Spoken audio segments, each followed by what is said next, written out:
The official 53-man roster for your Pittsburgh Steelers is finally here, and we're going to be breaking it down for you here on Steelers Talk. But before we get into that, this is why you subscribe to the channel, man. We had a trade earlier. We might have another trade coming later today. And then, of course, we're going to be breaking down the 53-man roster and the entirety of the roster cuts today. So make sure you click that subscribe button for Steelers news around the clock, 24/7, 365 days a year. We got you covered, man. So make sure you click that subscribe button right now and join our family.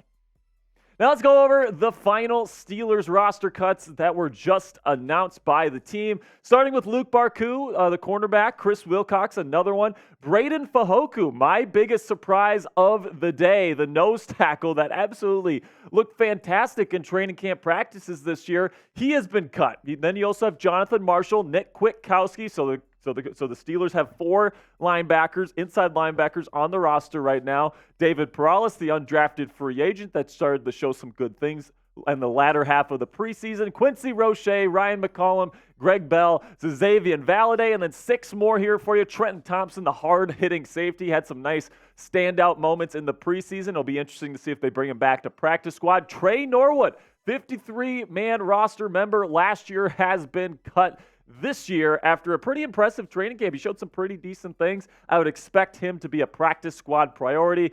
Maybe even Zach Gentry as well. You know, it looks like the Steelers are going to be carrying three tight ends when many people assumed it would be four. Rodney Williams, somebody that had a really good camp for the Steelers, just plain simply went to the wrong team. I mean, you got four pretty darn good tight ends, and, you know, if you're the fifth tight end in a deep tight end room, you're probably going to get cut. I hope he finds another home because he is a good player. And then Jordan Byrd and Des Fitzpatrick rounded out the rest of today's cuts, and that is in addition to Monday's roster cuts here where Tanner Muse, Kenny Robinson, Lavert Hill, Toby Ndukwe, Tanner Morgan, LaRaven Clark, William Dunkel, Darius Hagans, Jalen Elliott, and Manny Jones were also released. Now, if you want to wish all of these players the best of luck, and listen, man, cut day is what is arguably the saddest day of the NFL schedule, especially for these players that do get cut. They put so much time and effort throughout the preseason and the offseason to prepare to try to make a 53-man roster, and the reality of the league is you have to get it down to 53. So it's a tough day for everybody involved, but we do appreciate all their hard work during training camp and the preseason.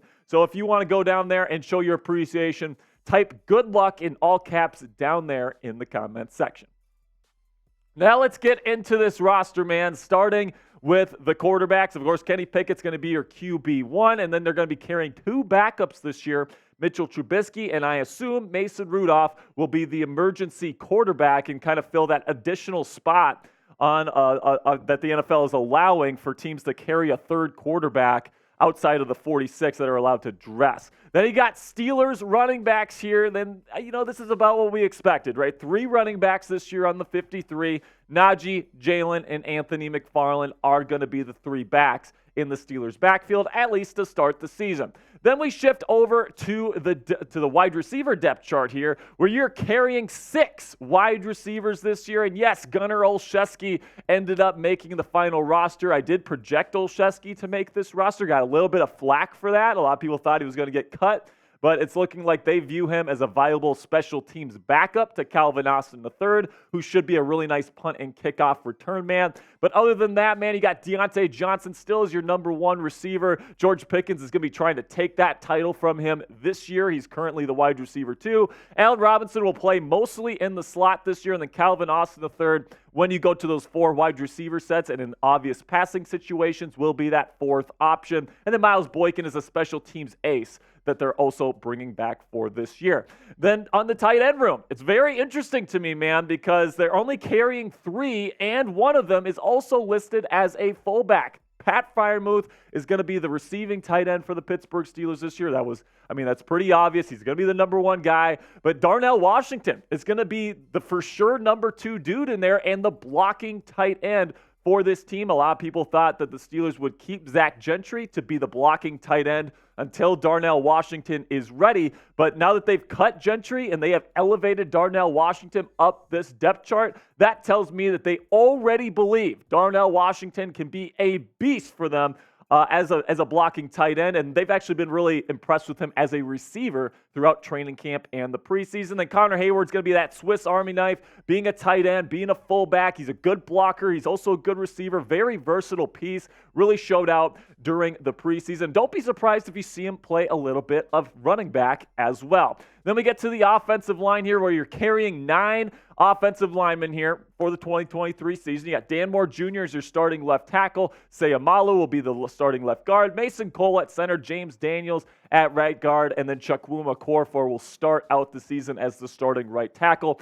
First-round rookie Broderick Jones will be looking to move up the ranks here in 2023. At left tackle, Spencer Anderson, 7th-round rookie, makes the final 53 this year. Nate Herbig is expected to be the first guy off the bench on the interior, both at center and at guard. So it'll be interesting to see if one of these guys gets hurt, how that dynamic plays out. And then Dylan Cook ends up making the final roster. I told you guys about 2 weeks ago that Dylan Cook was a roster lock, and look what happens. That's why you subscribe to Steelers Talk, man. You get that inside scoop. So coming up here, I got the defensive roster for your Pittsburgh Steelers here in just a second. But before we do that, shout out your favorite player on the Steelers roster right now. Who is your guy? Is it Kenny Pickett? Is it George Pickens? Is it TJ Watt? Is it Minkah Fitzpatrick? There's a whole bunch of players you could choose from, but let me know who your favorite player on this roster is heading into the 2023 season.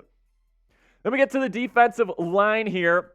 You got Cam Hayward, Larry Ogunjobi, and Montravius Adams. Braden Fajoku taken off here. And you still got Keanu Benson at the nose tackle position. Lots of people thought that Montravius Adams might be the nose tackle that got cut because Braden Fajoku did really well in run protection, run blocking, or run defense, I should say, in training camp and in preseason. But it looks like the Steelers really like Montravius Adams. They're going to roll with him, and Keanu Benson will probably rotate in there as well. DeMarvin Leal, Isaiah Loudermilk, two very nice, versatile pieces that can play both 5 technique and 3 technique. And then you got Armin Watts, another piece along the defensive line that I like. Then you get to the outside linebackers, and this is arguably the best pass rushing duo in the National Football League. TJ Watt, Alex Highsmith, both guys capable of putting up 15-plus sacks this season, which would be absolutely nuts. You got Nick Herbig, one of the best rotational pass rushers in the league already as a rookie, in my opinion.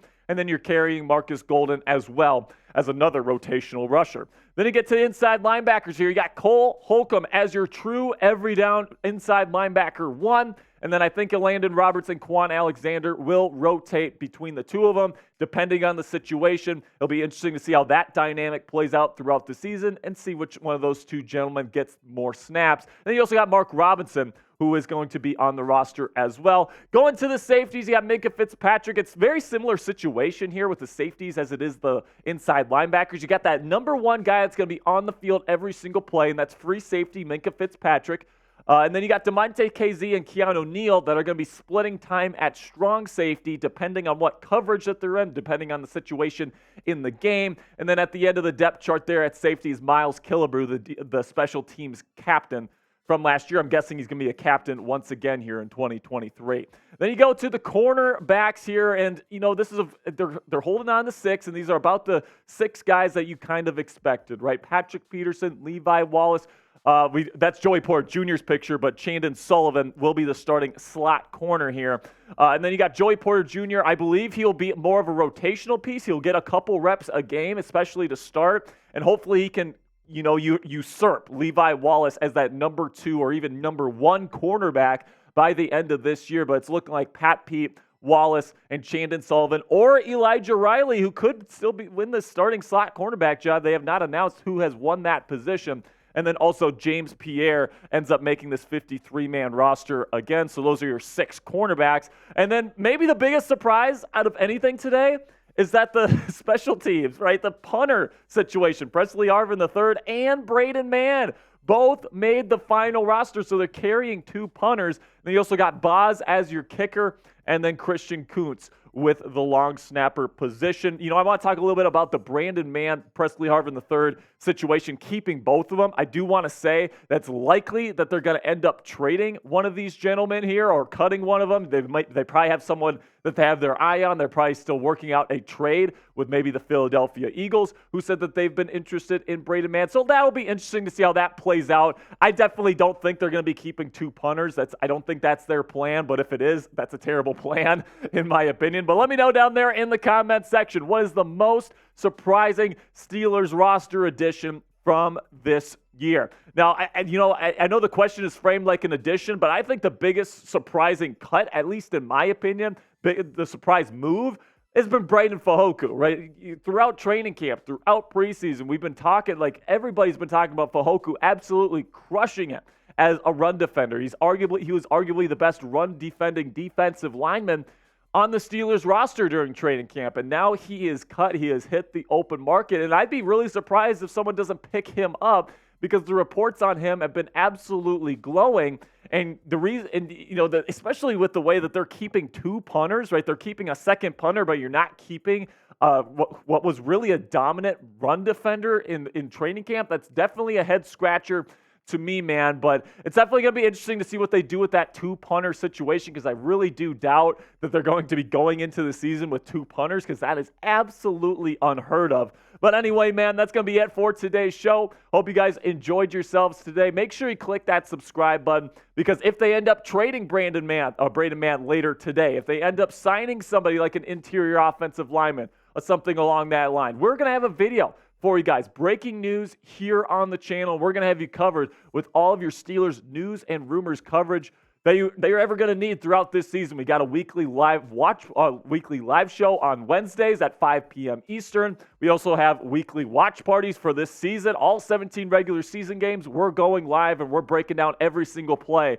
of the 2023 Steelers schedule. You're not going to want to miss it, guys, so make sure you click that subscribe button. That'll be it from me today, guys. Really do appreciate all the support. Make sure you click that subscribe button. Turn on your notifications just in case they make a trade later on today. And if that happens, I'll see you guys later.